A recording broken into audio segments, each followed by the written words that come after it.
Hey everybody, welcome back to my coverage of the PogChamps 3 tournament. This is the championship semifinals. Sardoche versus Ludwig. They're tied at 1-1. If you missed the second game, you can check it in the info card up there. Come back and watch this game. But yeah, Sardoche, the tiny bit favorite. But you know, both of these players really want to win this match. If you watch either of their streams, you could tell that they both really wanted to win this, and one of them will be eliminated after this match. So they both get 5 minutes. That's all the time they get, no increment. And Ludwig does get those white pieces as he did win his group in the group stage. Sardoche only placed second in his group in the group stage. Benji Fishy placed first in Sardoche's group. But yeah, whoever wins this will be moving on to the finals. And let's just see how this game went. It is a wild one, as were the other two games in this match.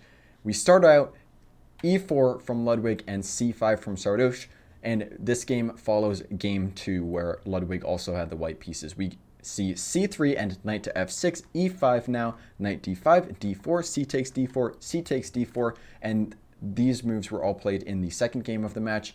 And here in this position, Sardoche played d6 in the second game, but in this game he played knight to c6 instead, so this is where their game deviated. We have bishop c4 from Ludwig and now knight to b6. And here you can bring the bishop to b3 or b5. But if you bring it to b5, you're basically committed to trading this bishop for this knight. You're saying that you're okay with doing that because after a6, you can't really move the bishop again. You just have moved it too many times by that point. So you have to basically trade. So here I would probably go bishop b3 just so you can preserve your bishop pair. You don't want to be giving that up for no reason. But Ludwig plays bishop b5, which, you know, some players are okay with giving up this bishop for their knight early in the opening, which is, it's totally a stylistic preference, just not something I would go for. We do see a6 from Sardoche, and now bishop takes c6 from Ludwig, b takes c6, and knight to f3, continuing development. Very good from both players so far, no mistakes. We have d6 now from Sardoche and castles from Ludwig. g6 now looking to fianchetto this bishop, and bishop to g5 from Ludwig. You got to be careful about putting your bishops on the 5th rank, as they can be attacked by pawns very easily. But I think in this case it's okay, because here if black wants to attack your bishop, they either have to play h6 or f6, which will be very weakening to black's kingside. And black has basically committed kingside castling at this point, as there's no way they're going queenside this game. So I think it is okay here. Yeah, we have bishop g7 from Sardoche, and now rook to e1. Ludwig over defending his e-pawn and also getting his rook into the game, controlling the center. We have knight d5 from Sardoche and queen d2 from Ludwig. D takes e5, and here you have a couple options as white. You can immediately recapture with the pawn with d takes e5, or you could play this kind of fancy move, which is bishop h6, here you're basically, you know, if black castles, then you trade bishops, and then you can recapture with the knight. But if black tries to, you know, get greedy and hold on to these pawns, well, it's going to bite him, because if black here plays bishop takes h6, now after queen takes h6, here if black tries to take the pawn with e takes d4, now there's queen g7 attacking the rook. You can only save it with one move, rook to f8. And now there's a couple moves here. You can play knight bd2, you can play knight takes d4, but I think the strongest move is knight to g5, threatening knight takes h7, and the rook will be gone. So here you have to play king d7, and the king is going on a run. So, you know, black will be punished for trying to get greedy with this extra pawn, and, you know, it's just not going to be worth it. They're going to lose back the material anyway, somehow. The pawn on f7, the pawn on h7, or even the pawn on d4. So, yeah, it pays to be safe, is what I'm trying to say. Not always, though. Sometimes you can be greedy in chess, just not in this case. Chess is complicated. Chess is a complex sport. But Ludwig here does not go for either of those options. Instead, he plays knight takes e5, which is a blunder because it falls right into this pawn fork f6, and oh, that's a pawn fork. And yeah, here the best you can do here as white is, I think, play knight takes c6. This hits the queen, so black has to move the queen. This did happen in the game. Ludwig did play knight takes d6, and Sardoche played queen d7.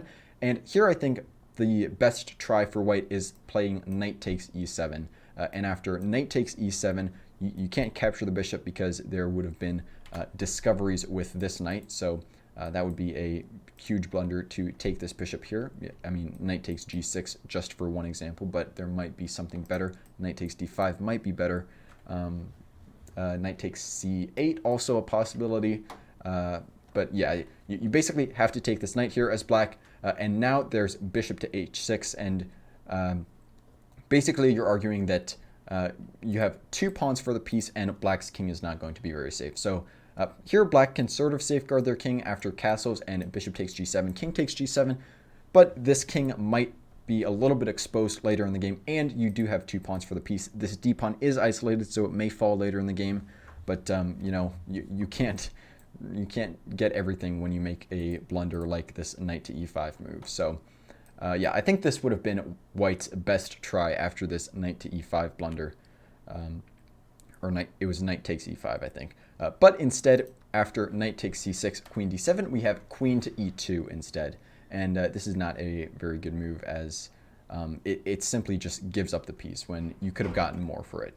We have f takes g5, so Sardoche going for that bishop, and now we have knight takes e7. But now it's even worse because you already lost this bishop. You don't need to give up another piece.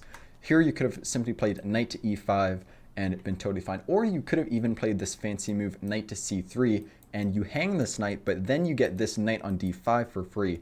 And you also remove the defender of this d7 square, so now you're threatening checkmate. Black doesn't have time to capture you back. So here if black captures back, then it's checkmate at 1. That would be a terrible blunder from black. So here they have to play a move like e6 or e5, and you might get a bit of an attack going. You could definitely get some compensation for your piece here. So this would also be a good try for white. But instead we have this knight takes e7 move from Ludwig, and after queen takes e7, queen takes e7 check, and knight takes e7, now white is down 2 pieces, so it's going to be really hard for Ludwig to come back and win this. We have knight to c3 from Ludwig, and now bishop takes d4, picking up that pawn. Not really a lot you could have done here. I mean, you could have defended it with rook d1, but you were probably going to be losing it anyway, and it's just good to get developed here as white. We have knight d5 now, pressuring this knight on d7, so if black tries to take this pawn, they could get punished for it. But black defends it, Sardoche defends it with rook to a7, and this is very good. We have rook a to d1 now, and Sardoche picks up that b2 pawn, which is totally acceptable. We have rook to e2 now, and bishop to g7, rook d e1 now doubling up, and bishop to f8, defending that knight again, and it looks like black is going to hold here. We have knight f6 check and king to f7, knight to e4, and bishop to f5, hitting that knight, but you do drop this g pawn here. And here basically as white, your best chance to draw this is you want to trade all the pawns and then trade both rooks and trade your knight for one of black's minor pieces, and then hope that Sardoche does not know how to do the 2 bishop checkmate or the bishop slash knight checkmate. I can almost guarantee Sardoche doesn't know how to do the bishop and knight checkmate. He might know how to do the 2 bishop checkmate, but I think that's also somewhat unlikely. I don't know. He studied 200 hours of chess in the past 2 months, so he could know how to do it, but you know, you forget things in chess when you study. So it would definitely be a shot. Being down 2 pieces, though, I think this would have definitely been Ludwig's best plan. So really, he's got to just try to trade all the pawns as soon as possible. And yeah, and Ludwig starts doing that with knight takes g5. So he picks up one of the pawns. He's only got 3 pawns left to trade. Can he do it? We have king to f6 and now h4 from Ludwig. h6 and knight to f3, knight d5 from Sardoche, and knight to d4. We have rook to e7 now, forcing the rook trade, unfortunately, so one of the rooks is going to have to come off at least. We have rook takes e7, knight takes e7, and now f3.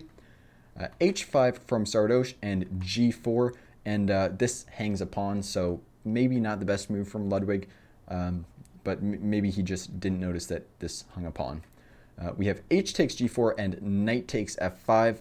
Trading a piece here a little early. You still have 3 pawns to trade off, And here black is probably just going to be able to defend too well. I don't think you're going to be able to trade the rest of the pawns here, especially with this pawn all the way on the other side of the board as black. So I think after this, it's pretty much GG, yo, for Ludwig. But, you know, miracles happen like in the second game, so anything could happen. We have G takes F5 and now F4. I think you really got to try to at least go for this pawn, trade one more pair of pawns as white, but it probably doesn't matter anyway. F4 and rook takes H4, you lose your H pawn here. King to F2 and knight to D5, king to G3, hitting that rook, and rook to H3 check. King to G2 now, and knight takes F4, picking up Ludwig's F pawn. And here Ludwig, I think, I mean, you could have gone to G1 here, but yeah, you definitely should have gone to G1. Actually, if you go to G1, it's still a mate in 3 after bishop to C5.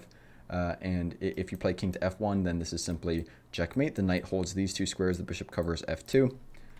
So it's still checkmate in 2. You can delay it one move by blocking with the rook, but you know, it's still going to be the same. So it's actually mate wherever you go here with the king. But Ludwig played king F2, and this walks directly into this fork, which is probably the cleanest win. I mean, you don't need to see the mate here. If you just see this, this is also very winning. And the other winning move, if black went to F1, then you can simply, you actually have a mate in 4 here, starting with rook to F3.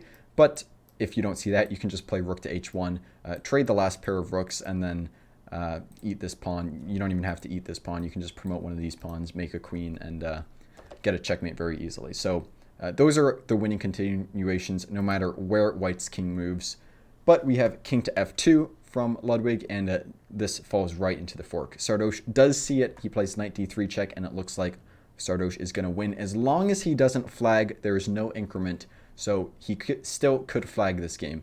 We have king to E2, knight takes E1, king takes E1 and king to E5, king to F2 and king to F4, king to E2 and king to E4. Also, stalemate is a possibility, which I forgot to mention. So here Ludwig should definitely try to go to stalemate, but first he has to move this pawn. So that would definitely be my plan if I were Ludwig here.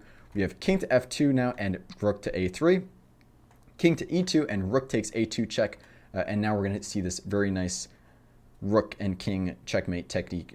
Sardoche doesn't even use either of these pawns. If I was Sardoche here, the quickest way I would do this, I would put my rook on B2, put my bishop on G7 to defend my rook, and just promote this A pawn, and not touch my king or either of these two pawns. That's how I would do this. But Sardoche does it in a different way. He plays king to F3, and it just does this very nice king and rook checkmate technique. We have king to G1, rook to B2, a very nice waiting move to gain the opposition as black. King to H1, king to G3, king to G1. White is in zugzwang and has to, I mean, there's just no escape here as white. And we have rook to B1, checkmate from Sardoche. So Sardoche takes the first semifinals match, and here are those standings for you. Sardoche will be playing the winner of Rainn Wilson versus Benji Fishy, and I don't even know how that match is going to go. You know, I could honestly see either player winning that match.